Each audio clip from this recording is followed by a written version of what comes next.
Hey guys, this is Jason. Bonjour, je m'appelle Amaury. And welcome to another episode of Real Deal French.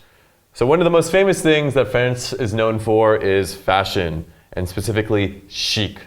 So first and foremost, how do we say fashion in French? La mode. La mode. And so we're talking about the specific type of fashion, which is chic, and has a very interesting history. And it starts all with one person, a very famous person, yes?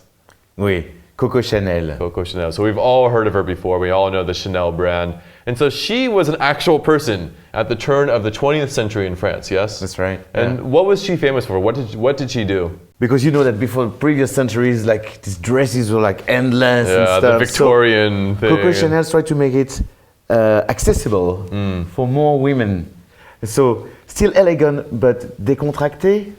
I don't know how you say that. So we would say something like deconstructed or simplified a little bit, pared down. So elegant but simple. Yeah. And that was the big thing. That was a revolution at the time. So that started a huge new wave in French fashion that sort of percolated for a little bit. And then after World War II, we had another very famous designer who took a new interpretation of this chic. Yeah, we call it révolution. And that person is Dior. So another famous fashion house, fashion brand that we all know of. And what did Dior do? La révolution du new look. The revolution of new look, of the new look. Yeah, that's right. So he tried to use like always different kind of materials and but always like the best high quality.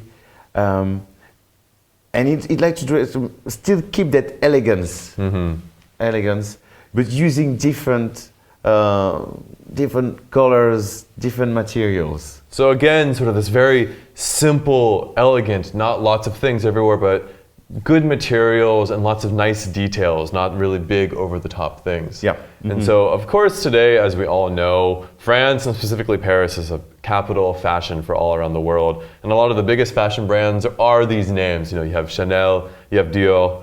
One that people often don't know how to pronounce correctly is what we call in English Louis Vuitton. How do you say that in French, actually? So, Louis Vuitton. Vuitton.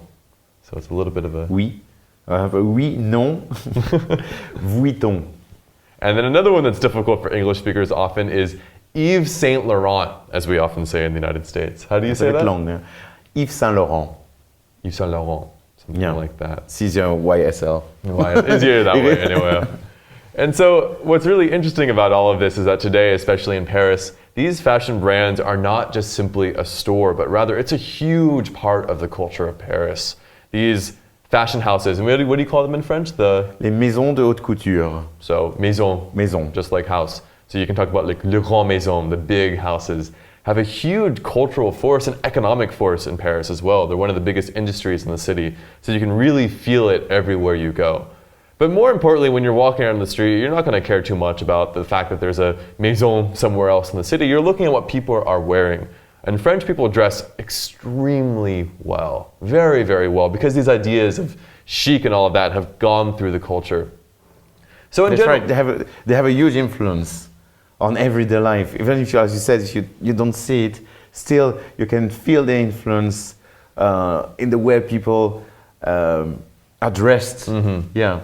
So what is the general ethos, the general idea behind which French people dress? Because at least for Americans, it's all about comfort. Most Americans don't care at all about, you know, do they look good or do they not look good? They just want to be comfortable. But comfort isn't number one for French people, right? No. What are the guiding principles? It's still to be elegant. Yeah. To be decent. And it can be, of course, a lot in Paris, but everywhere else in France as well. Yeah, in province as well, other cities as well. So even in the countryside, you're not in the big fancy capital, but somewhere else in the countryside, people are still trying to look presentable, elegant, but not too much. Yeah, it's not really extravagant. You need to have like a classic way and be classy. See, classy, in between yeah. So it's a hard thing to discuss, obviously, but I'm sure if you guys were to go to France and sort of experience it a little bit more, you would definitely see it. Yeah, you will notice. It's very noticeable, especially coming from the United States. So there you guys go. That's another episode of Real Deal French for you. And if you like this episode, we have hundreds, if not thousands, of French lessons for you on openlanguage.com or the Open Language app. And if you guys use the promo code REALDEAL when you sign up, you can get your first month for only 99 cents. So give it a try. And until next time. Salut. Bye bye.